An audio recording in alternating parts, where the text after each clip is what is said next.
Yeah, it's an interesting point you raise there, and it's something that's a topic of debate in the Summit Garage Premier League. And as Mel said, with us in the studio is Alan Paling, and I would like to take the opportunity to perhaps bring Alan in and get his views, because certainly his team, St George's, have raised it quite strongly that.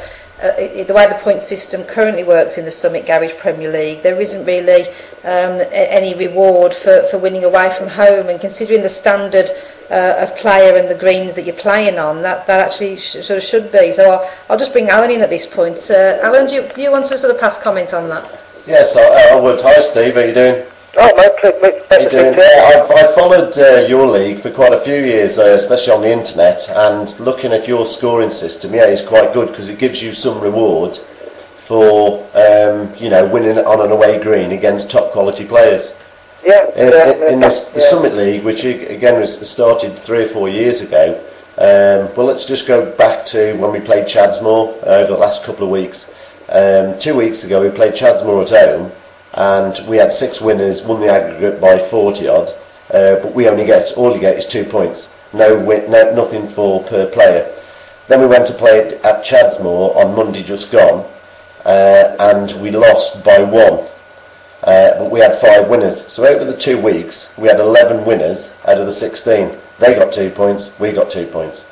Something just not right about that. I'm sitting with Mel, obviously, and Lynn now, and obviously for a couple of years now I've wanted to put a proposal forward, and I think the way your system is good, because yours, like ours, you're playing county players every single week, so it's like having a county match every Monday. To go and beat one of those players on their own green deserves something.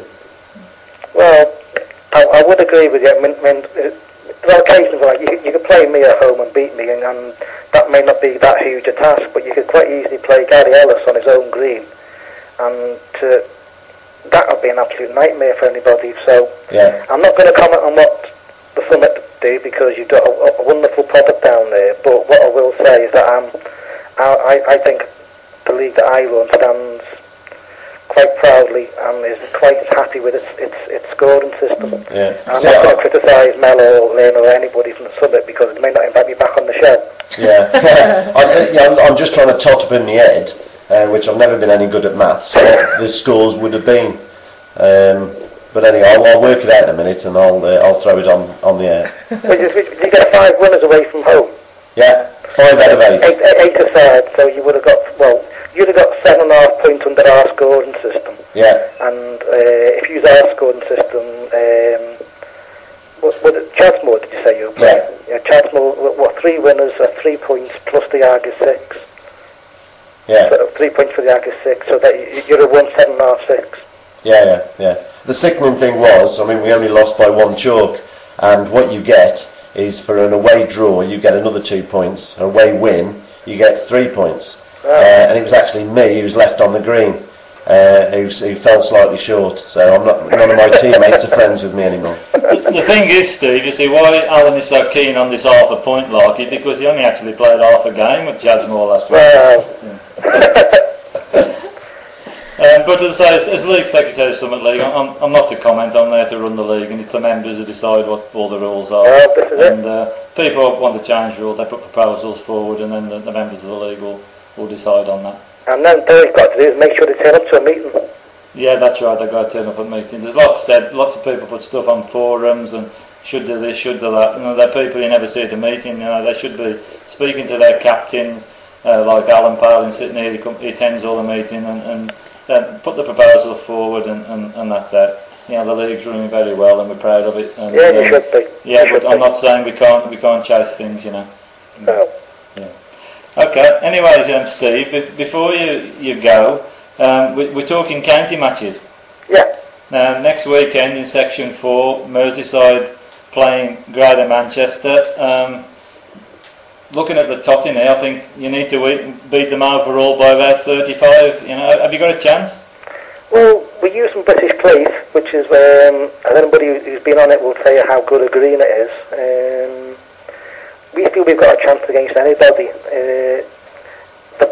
It will be the best game of the 2 will probably be away at Hopwood Unionist, because we've sent probably our best 12 there. Well, maybe one or two changes, but that'll be, I think, will be a very, very close game.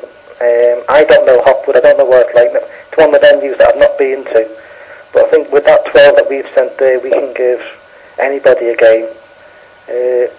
We're, as always, dependent slightly on the weather. If it stays the way it is now, could be long games on British Plate because it's running that well.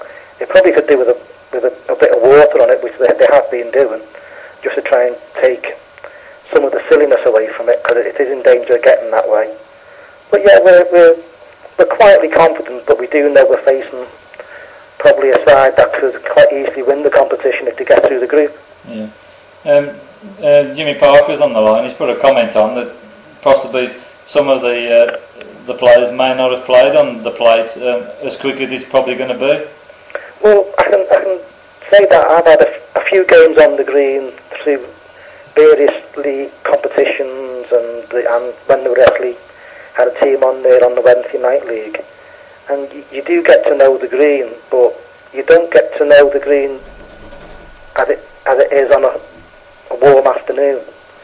And we've had I can't remember when the last last significant rain was, and you quite easily go to a venue that like the back of your hand in the evening and get completely surprised by it during the afternoons, which is, we've all had experience of that, I would have thought. Yeah. So it could be interesting. It could also be flaming hot as well, so yeah, we'll have to see how it goes. Yeah, okay.